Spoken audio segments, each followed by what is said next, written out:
Hi, welcome back to this channel. Should you not listen to the Chapter 8, I would suggest you to listen to it first. You can find a video in my playlist. Without further ado, shall we start? Let's enjoy yourself with the book, The Last of the Mohicans by James Fenimore Cooper. Chapter 9. The sudden and almost magical change from the stirring incidents of the combat to the stillness that now reigned around him acted on the heated imagination of Hayward like some exciting dream. While all the images and events he had witnessed remained deeply impressed on his memory, he felt a difficulty in persuading him of their truth. Still ignorant of the fate of those who had trusted to the aid of the swift current, he at first listened intently to any signal or sounds of alarm, which might announce the good or evil fortune of their hazardous undertaking. His attention was, however, bestowed in vain, for with the disappearance of Uncas, every sign of the adventurers had been lost, leaving him in total uncertainty of their fate. In a moment of such painful doubt, Duncan did not hesitate to look around him, without consulting that protection from the rocks, which just before had been so necessary to his safety. Every effort, however, to detect the least evidence of the approach of their hidden enemies was as fruitless as the inquiry after his late companions. The wooded banks of the river seemed again deserted by everything possessing animal life. The uproar which had so lately echoed through the vaults of the forest was gone, leaving the rush of the waters to swell and sink on the currents of the air in the unmingled sweetness of nature. A fishhawk which, secure on the topmost branches of a dead pine, had been a distant spectator of the fray, now swooped from his high and ragged perch and soared in wide sweeps above his prey, while a jay, whose noisy voice had been stilled by the hoarser cries of the savages, ventured again to open his discordant throat, as though once more in undisturbed possession of his wild domains. Duncan caught from these natural accompaniments of the solitary scene a glimmering of hope, and he began to rally his faculties to renewed exertions with something like a reviving confidence of success. "The Hurons are not to be seen," he said, addressing David, who had by no means recovered from the effects of the stunning blow he had received. "Let us conceal ourselves in the cavern, and trust the rest to Providence. I remember to have united with two comely maidens in lifting up our voices in praise and thanksgiving," returned the bewildered singing master, "since which time I have been visited by a heavy judgment for my sins. I have been mocked with the likeness of sleep, while sounds of discord have rent my ears, such as might manifest the fullness of time, and that nature had forgotten her harmony. Poor fellow, thine own period was, in truth, near its accomplishment. But arouse, and come with me. I will lead you where all other sounds but those of your own psalmody shall be excluded. There is melody in the fall of the cataract, and the rushing of many waters is sweet to the senses," said David, pressing his hand confusedly on his brow. "Is not the air yet filled with shrieks and cries, as though the departed spirits of the damned—" "Not now, not now," interrupted the impatient Hayward. "They have ceased, and they who raised them, I trust in God, they are gone too. Everything but the water is still and at peace. Then, where you may create those sounds you love so well to hear." David smiled sadly, though not without a momentary gleam of pleasure, at this allusion to his beloved vocation. He no longer hesitated to be led to a spot which promised such unalloyed gratification to his wearied senses, and leaning on the arm of his companion, he entered the narrow mouth of the cave. Duncan seized a pile of the sassafras, which he drew before the passage, studiously concealing every appearance of an aperture. Within this fragile barrier he arranged the blankets abandoned by the foresters, darkening the inner extremity of the cavern, while its outer received a chastened light from the narrow ravine, through which one arm of the river rushed to form the junction with its sister branch a few rods below. "I like not the principle of the natives, which teaches them to submit without a struggle in emergencies that appear desperate," he said, while busied in this employment. "Our own maxim, which says, 'While life remains there is hope,' is more consoling and better suited to a soldier's temperament. To you, Cora, I will urge no words of idle encouragement.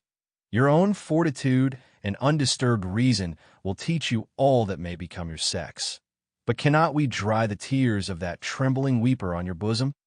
"I am calmer, Duncan," said Alice, raising herself from the arms of her sister, and forcing an appearance of composure through her tears. "Much calmer now.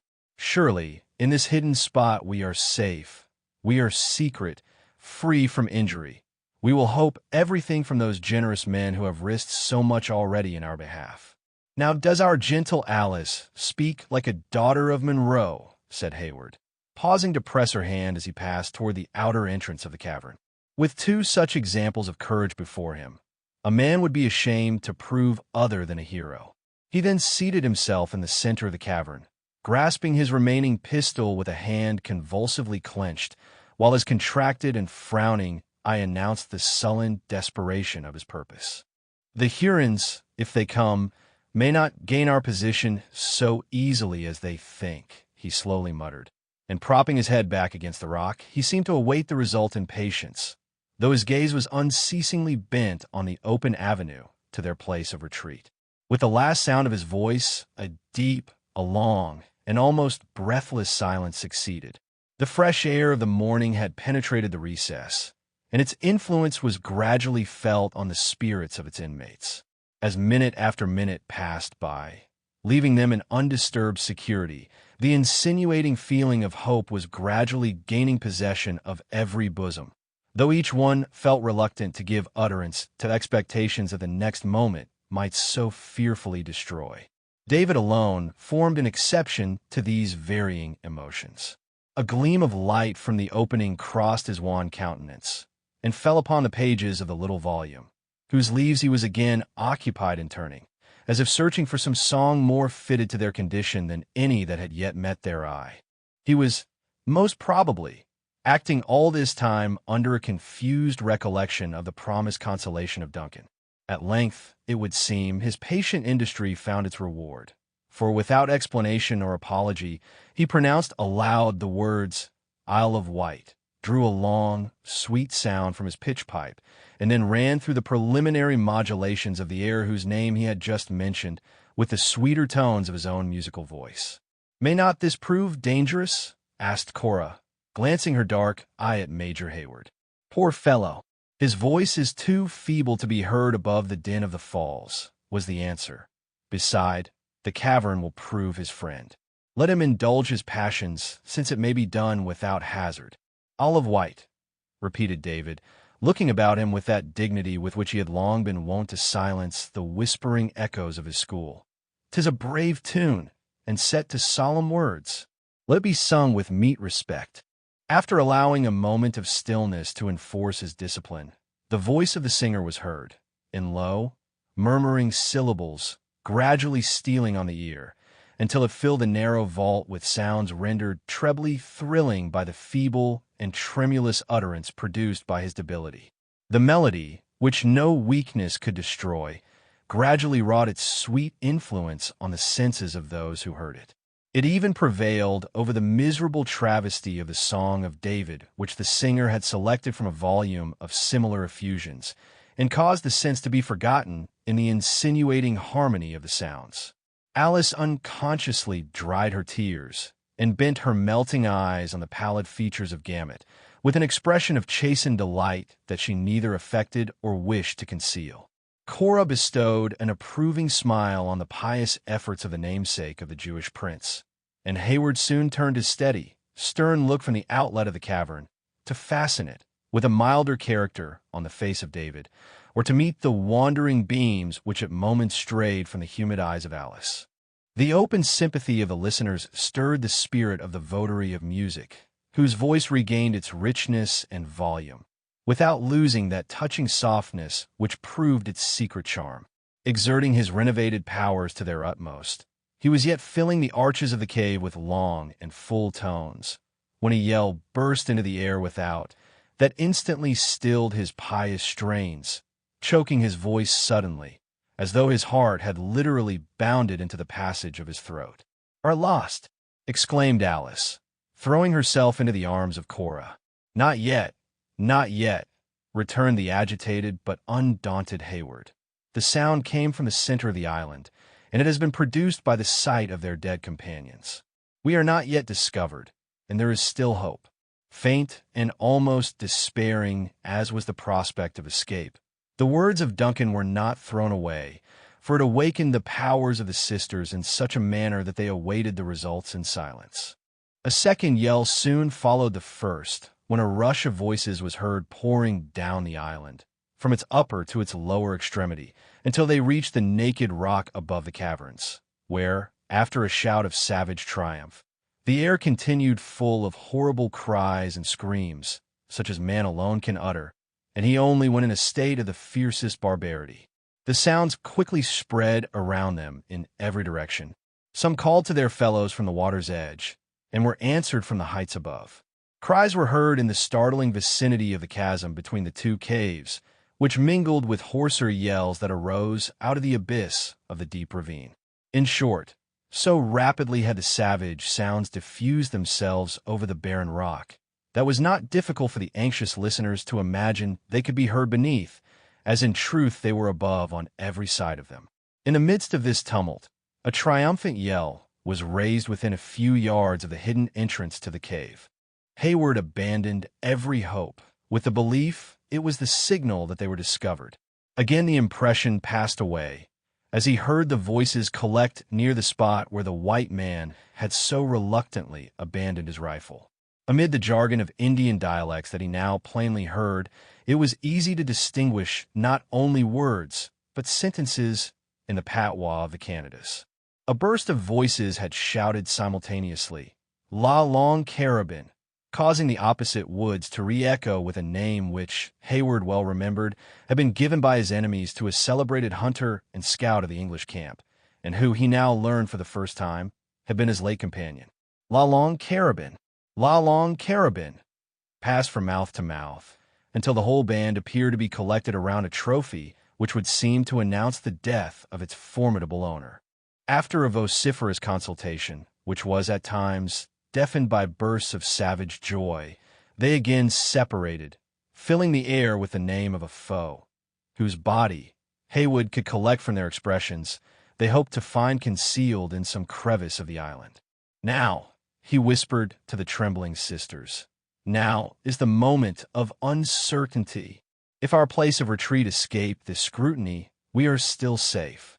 In every event, we are assured, by what has fallen from our enemies, that our friends have escaped, and in 2 short hours we may look for succor from Webb." There were now a few minutes of fearful stillness, during which Hayward well knew that the savages conducted their search with greater vigilance and method. More than once he could distinguish their footsteps as they brushed the sassafras, causing the faded leaves to rustle and the branches to snap. At length, the pile yielded a little, a corner of a blanket fell, and a faint ray of light gleamed into the inner part of the cave. Cora folded Alice to her bosom in agony, and Duncan sprang to his feet. A shout was at that moment heard, as if issuing from the center of the rock, announcing that the neighboring cavern had at length been entered. In a minute, the number and loudness of the voices indicated that the whole party was collected in and around that secret place. As the inner passages to the 2 caves were so close to each other, Duncan, believing that escape was no longer possible, passed David and the sisters to place himself between the latter and the first onset of the terrible meeting. Grown desperate by his situation, he drew nigh the slight barrier which separated him only by a few feet from his relentless pursuers, and placing his face to the casual opening, he even looked out with a sort of desperate indifference on their movements. Within reach of his arm was the brawny shoulder of a gigantic Indian, whose deep and authoritative voice appeared to give directions to the proceedings of his fellows. Beyond him again, Duncan could look into the vault opposite, which was filled with savages upturning and rifling the humble furniture of the scout. The wound of David had dyed the leaves of sassafras with a color that the native well knew as anticipating the season. Over this sign of their success, they sent up a howl like an opening from so many hounds who had recovered a lost trail. After this yell of victory, they tore up the fragrant bed of the cavern and bore the branches into the chasm, scattering the boughs, as if they suspected them of concealing the person of the man they had so long hated and feared. One fierce and wild-looking warrior approached the chief, bearing a load of the brush, and pointing exultingly to the deep red stains with which it was sprinkled, uttered his joy in Indian yells, whose meaning Hayward was only enabled to comprehend by the frequent repetition of the name, La Longue Carabine.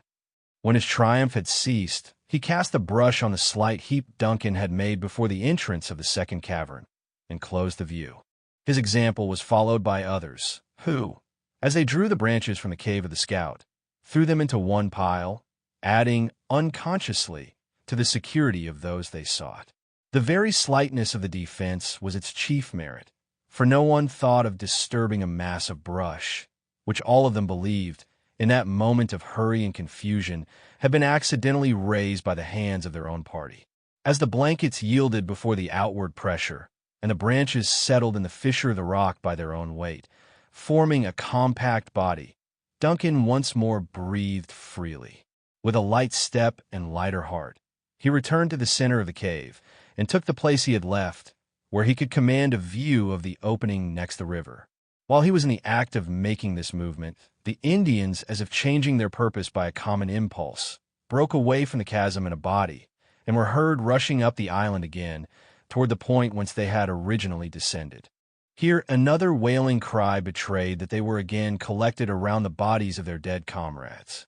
Duncan now ventured to look at his companions, for, during the most critical moments of their danger, he had been apprehensive that the anxiety of his countenance might communicate some additional alarm to those who were so little able to sustain it.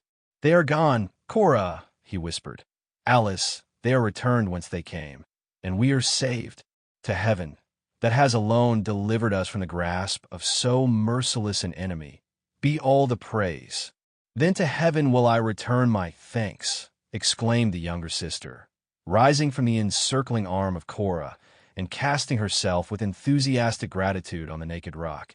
"To that heaven who has spared the tears of a gray-headed father, has saved the lives of those I so much love."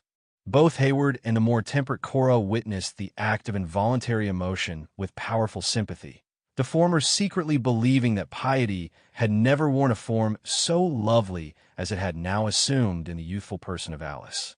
Her eyes were radiant with the glow of grateful feelings. The flush of her beauty was again seated on her cheeks, and her whole soul seemed ready and anxious to pour out its thanksgivings through the medium of her eloquent features. But when her lips moved, the words they should have uttered appeared frozen by some new and sudden chill.